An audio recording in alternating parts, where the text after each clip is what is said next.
आज अपना नया चैप्टर स्टार्ट करेंगे। अब accounts chapter number 4।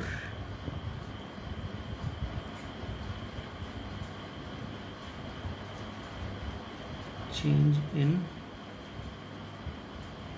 Profit sharing ratio. ठीक है, chapter number 4 change in profit sharing ratio. देखो, ऐसा है कि ए और बी बिजनेस अपना चला रहे थे कुछ टाइम से। एक एग्जांपल ले रहे हैं, ठीक है।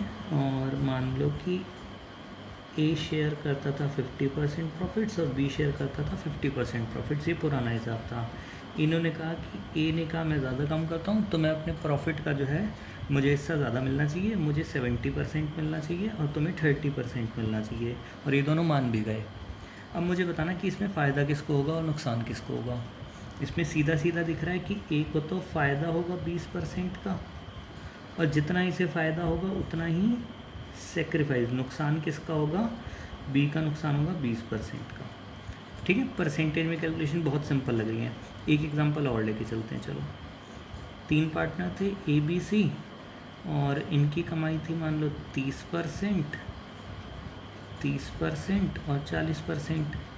अब इन्होंने कहा कि हम इसको रेशियो को चेंज करेंगे परसेंटेज को, और परसेंटेज चेंज करके करेंगे 50%, 40% और 10%। इस तरह हम तो करेंगे। तो अब मुझे बताना कि ए को फ़ायदा होगा, दिख रहा है साफ साफ, पहले 30% था, 50 है तो 20% का फ़ायदा होगा।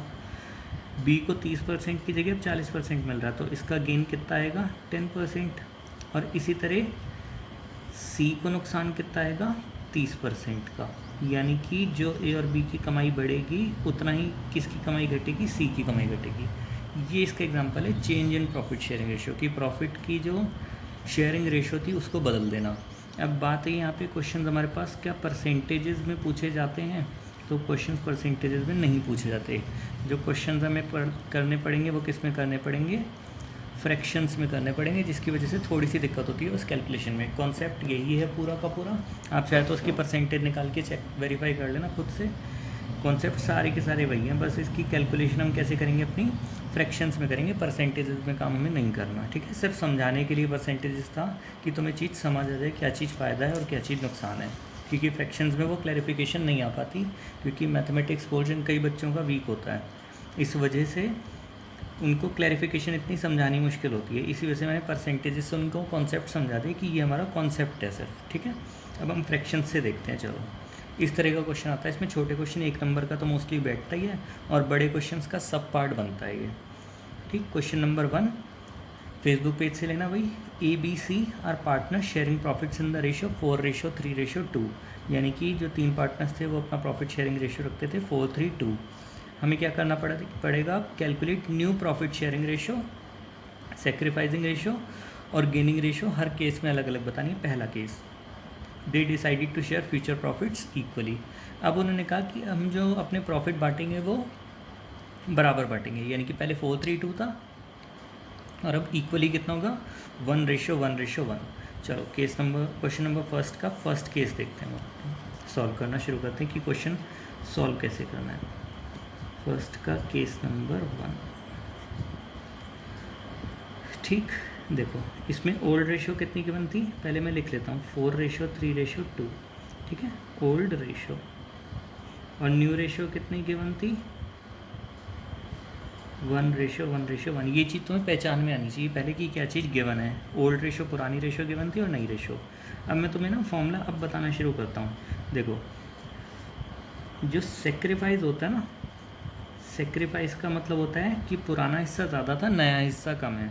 तो इसका फॉर्मूला बनता है old share minus new share. ऊपर तुमने ये किया था, बस तुम्हें फॉर्मूले का नाम नहीं पता था। ये इसका सेक्रीफाइस होता है, याद कर लेना फॉर्मूला। ठीक है, लर्न।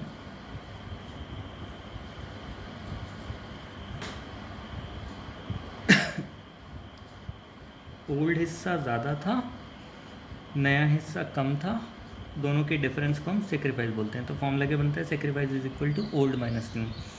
और गेन कब होता है, गेन तब होता है, फ़ायदा तब होता है जब अब हिस्सा, नए वाला हिस्सा ज़्यादा है और पुराना हिस्सा कम था, gain is equal to new minus old. ठीक है, ये हमारे पास गेन का फॉर्मूला हो जाएगा। दोनों फॉर्मूले मिक्स से होते हैं, तो दोनों फॉर्मूले अपने तुम क्या कर लोगे, लर्न कर लोगे पहले, तब आगे क्वेश्चंस करोगे फिर सॉल्व। ठीक, अब देखो इसमें कैसे निकालूंगा मैं सेक्रीफाइस। मुझे नहीं पता किसका सेक्रीफाइस आएगा किसका गेन आएगा, मैं सेक्रीफाइस निकालूंगा ए का। सेक्रीफाइस का फॉर्मूला आपने वही रखना है, ओल्ड माइनस न्यू, क्योंकि हम देख के नहीं बता सकते किसका सेक्रीफाइस आना है किसका गेन आना है। ठीक है, sacrifice is equal to old minus new. देखो ओल्ड हिस्सा कितना है, 4 हिस्से इसके थे, 4 3 7 और 2 9, 9 में से तो 4/9। याद रहेगा मैं कैसे कैलकुलेट करूँगा ओल्ड शेयर इसका, 4/9। और अब ए का ही नया हिस्सा कितना है, 1/3, 1/3। एलसीएम लेना तुम्हें आता है, यहाँ पे एलसीएम लेंगे, 9 मल्टीप्लाई बाई 3 27, फिर 3 की 4 से मल्टीप्लाई होगी 12 और 9 की 1 से क्रॉस मल्टीप्लाई होगी 9, 3/27। अगर नहीं आता तो किसी पुरानी बुक से अपना एक बार प्रैक्टिस कर लेना थोड़ा सा, ये किसी दोस्त से छोटे बच्चे से पूछ लेना। आजकल इतना ईगो हम पूछेंगे नहीं वैसे छोटे बच्चे से, मुझे पता है। ठीक, हाँ नहीं पूछेंगे पक्का है बिल्कुल, अपनी ईगो के चक्कर में। चलो अपना प्रैक्टिस कर लेना। ठीक है, 3/27 इसको हम कट भी कर सकते हैं, 1/9 भी लिख सकता हूँ, बट अभी नहीं लिख रहा मैं, 3/27 पे छोड़ देता हूँ अभी। इसी तरह मैं बी का सेक्रीफाइस निकाल रहा हूँ, 3/9, 9 इससे थे टोटल, माइनस 1/3, 27, 3 × 3 9, 9 माइनस 9 × 1 9, तो 0.27। इसका मतलब इसको तो ना फ़ायदा हुआ और ना ही नुकसान हुआ। इसी तरह मैं निकालूंगा sacrifice of C, old minus new. Old 2/9 ये रहा, माइनस 1/3, 27, 3 × 2 6, माइनस 9। अब देखो अब आंसर नेगेटिव में आ गया, यानी कि सेक्रीफाइस माइनस में आना, और सेक्रीफाइस का उल्टा क्या होता है, गेन। इसी को हम यहाँ पे गेन लिख देंगे, फिर दोबारा से नहीं निकालना। अगर सेक्रीफाइस आपका माइनस में आ जाए तो उसको गेन निकाल देंगे, गेन लिख देंगे। तो इस क्वेश्चन में आप क्या करोगे, सिर्फ सेक्रीफाइस निकालोगे बस। ठीक, अब मुझे बताओ उसने क्या चीज़, 3 चीज़ें मांगी थी वैसे, न्यू रेशो वो तो गिवन ही थी क्वेश्चन में, एक चीज़ मांगी थी उसने सेक्रीफाइसिंग रेशो। रेशो के लिए हमेशा 2 चीज़ों का होना बहुत इंपॉर्टेंट है। इस क्वेश्चन में क्या है कि कोई रेशो है ही नहीं हमारे पास। ठीक है, सेक्रीफाइस एक जने का हो रहा है और गेन एक जने का हो रहा है, तो क्या करेंगे इसमें हम रेशो नहीं निकाल पाएंगे, ना सेक्रीफाइसिंग रेशो ना गेनिंग रेशो। और जब हम आगे कुछ नहीं कर पा रहे तो अब इसको ठीक करके लिख दूँगा 1/9 और इसको लिख दूँगा माइनस का 1/9। यहाँ पे कटिंग कर देंगे और यहाँ पे लिख देंगे गेन। बस ये हमारा आंसर हो जाएगा बस। ठीक है, केस नंबर फर्स्ट हमारा सॉल्व हो गया पूरा का पूरा। अब आते हैं केस नंबर 2 पे, पहले रीड आउट करते हैं केस नंबर 2 क्या है। बस इस क्वेश्चन में जहाँ तुम घूम सकते हो सिर्फ लैंग्वेज है और कुछ नहीं है। अगर दिक्कत लगती है ना कि बहुत लगे ये मिक्सअप हो रहा है, तो थोड़ी देर पॉज करके या रुक के थोड़ी देर में वीडियो देख लेना अपना। ठीक, ये देखो इतना सा सॉल्यूशन था जो मैंने तुम्हें अभी करके दिखाया, बस इतना सा।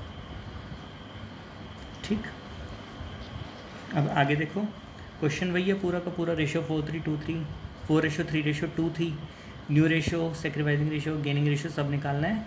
इन each of the following cases, case number second, B लेगा 1/4 हिस्सा ए से। ऐसा हो सकता है गिवन कि बी को 1/4 का फ़ायदा होगा, जो हिस्सा वो किससे लेगा, ए से लेगा। तो सीधा सीधा तो मतलब यही समझ आएगा ना कि बी का फ़ायदा होगा और ए का नुकसान होगा, वो तो सीधा सीधा यही समझ आ रहा है। अब मैं क्या करूँगा, यहाँ पे देखो सेक्रीफाइस निकालूंगा पहले, सेक्रीफाइस ऑफ ए। मुझे ए का सेक्रीफाइस पता लग रहा था 4/9। अब मुझे बताओ कि मुझे ओल्ड हिस्सा भी पता था और सेक्रीफाइस भी पता था, क्या मैं इससे नया हिस्सा निकाल सकता हूँ। अब देखो फॉर्मूला वही रखूँगा लेकिन फॉर्मूले को घुमा दूंगा। यहाँ पे मैं एक बार लिखता हूँ, sacrifice is equal to old minus new था फॉर्मूला, ये रफ में लिख लेना, यहाँ पे लिख लो। देखो sacrifice is equal to old minus new, तो न्यू का क्या फॉर्मूला बनेगा, न्यू इधर आएगा, ओल्ड माइनस सेक्रीफाइस कि पुराने हिस्से में से जो उसको घाटा हुआ नुकसान हुआ वो हटा दो, तो वो क्या बन जाएगा उसका न्यू हिस्सा। लॉजिकली भी सोच सकते हो, और अगर नहीं बनाना है तो फॉर्मूले से इसी से कर लेना। New share is equal to old share minus sacrifice share. ये 3 चैप्टर्स एज इट इज़ चलेंगे, तो थोड़ा सा ध्यान रखना कि ऐसा ही करना है। आप लोगों ने नहीं समझ आ रहा तो 1-2 बार वीडियो को रिपीट करके ज़रूर देखना अपना, कोई दिक्कत नहीं है, समझ आएगा। एक्सप्लेनेशन मैं अपनी तरफ से बहुत ज़्यादा इजी रख रहा हूँ, तो समझ आ जाएगा, फिर भी दिक्कत नहीं होगी कोई भी। ठीक, अब देखो इसमें सॉरी 1/4 हिस्सा था सेक्रीफाइस, 4/9 लिख दिया मैंने, 1/4 हिस्सा। ठीक है, 1/4 हिस्सा इसने सेक्रीफाइस किया था। तो अब इसका पुरानी रेशियो कितनी थी, 4:3:2। तो ओल्ड शेयर कितना हो जाएगा, 4/9 माइनस सेक्रीफाइस हिस्सा, उसका नुकसान कितना हुआ था, 1/4। एलसीएम लेंगे 36, 4 × 4 16 माइनस 9 × 1 9। तो कितना बच जाएगा, ये 7/36 इसका नया हिस्सा बच जाएगा। ठीक, अब इसी तरह मुझे बताना कि ए का तो नुकसान हुआ था, फ़ायदा किसको हुआ था, बी को, क्योंकि बी ने अपना हिस्सा लिया था। एक दो बार वीडियो रिपीट कर लेना, कोई ऐसी दिक्कत नहीं है अगर नहीं समझ आता। वैसे एक बार में मैं एक्सप्लेनेशन ईजी रख रहा हूँ कि समझ आ जाए पूरा, फिर भी स्टिल दिक्कत है तो एक बार फिर से रिपीट कर लेना। अब देखो इसमें क्या किया था, बी को फ़ायदा हुआ था, तो मैं क्या लिख रहा हूँ यहाँ पे, बी का फ़ायदा लिखूँगा, गेन ऑफ बी। कितना फ़ायदा था बी का, गेन 1/4 था, क्योंकि जो इसका नुकसान था वही इसका फ़ायदा था। अब यहाँ पे देखो गेन का फॉर्मूला बनाऊँगा, पहले गेन का फॉर्मूला में याद था, न्यू माइनस ओल्ड। ठीक है, अब यहाँ से न्यू का फॉर्मूला बनाऊंगा, new is equal to, old उधर चला जाएगा, गेन प्लस ओल्ड, या ये कहें ओल्ड प्लस गेन। तो इसका नए शेयर का फॉर्मूला कैसे निकलेगा, new share of B, old share plus gained share, कि जो इसको फ़ायदा हुआ पुराने हिस्से में। पुराना हिस्सा इसका कितना था, 3/9, और इसका फ़ायदा 1/4। 36 एलसीएम 12 + 9, कैलकुलेशन करनी शुरू कर लेना अपने आप। ठीक है, 21/36। सी को तो फ़ायदा नुकसान कुछ भी नहीं हुआ था, तो सी का जो पुराना शेयर था वही उसका नया शेयर बन जाएगा, न्यू शेयर ऑफ सी। तो सी का शेयर कितना था मेरे पास, 2/9। अब देखो मुझे नई रेशियो निकालनी है ना, यहाँ पे कितना है, न्यू शेयर ए का दे रखा है, बी का दे रखा है, लेकिन दोनों के नीचे डिनोमिनेटर में कितना है, 36। तो मैं क्या करूँगा, इसको भी 36 में कन्वर्ट करूँगा। कन्वर्ट करने के लिए मुझे क्या करना पड़ेगा, अगर मैं नीचे 4 से मल्टीप्लाई कर रहा हूँ तो ऊपर भी मुझे 4 से मल्टीप्लाई करनी पड़ेगी, ताकि फ्रैक्शन चेंज ना हो जाए। तो नीचे 36 बन गया और ऊपर कितना हो जाएगा, 8। इसका मतलब देखूँ तो कटिंग करके फिर से 2/9 ही है, इसका मतलब चेंज नहीं हुआ। अब मैं नई रेशियो निकालूंगा, new ratio is equal to 7/36, ratio 21/36, ratio 8/36 equal to 7:21:8। ये हमारा आंसर हो जाएगा सेकंड पार्ट का। ठीक है, 7:21:8।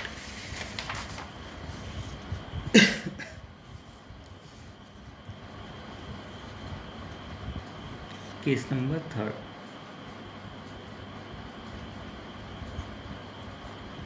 देखो अब क्या कहता है, वही पार्ट है, बी अपना 1/5 हिस्सा इक्वली लेगा ए और सी से।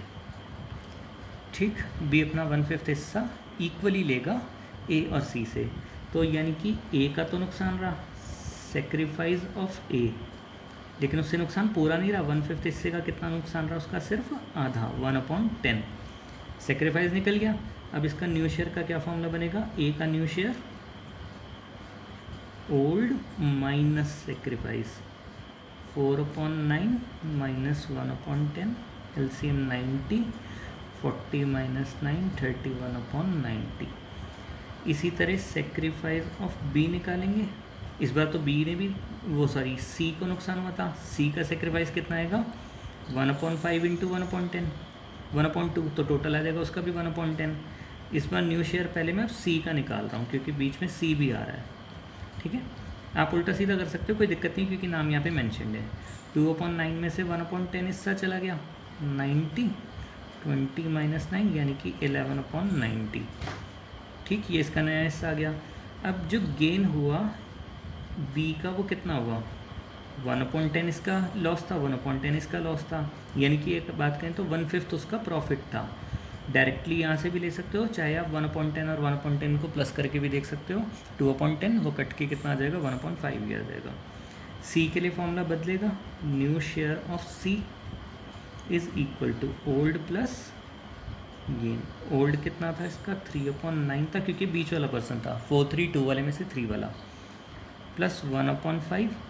तो यहाँ पे एलसीएम लेंगे हम, कितना आएगा, 45, 15 + 9 यानी कि 24/45।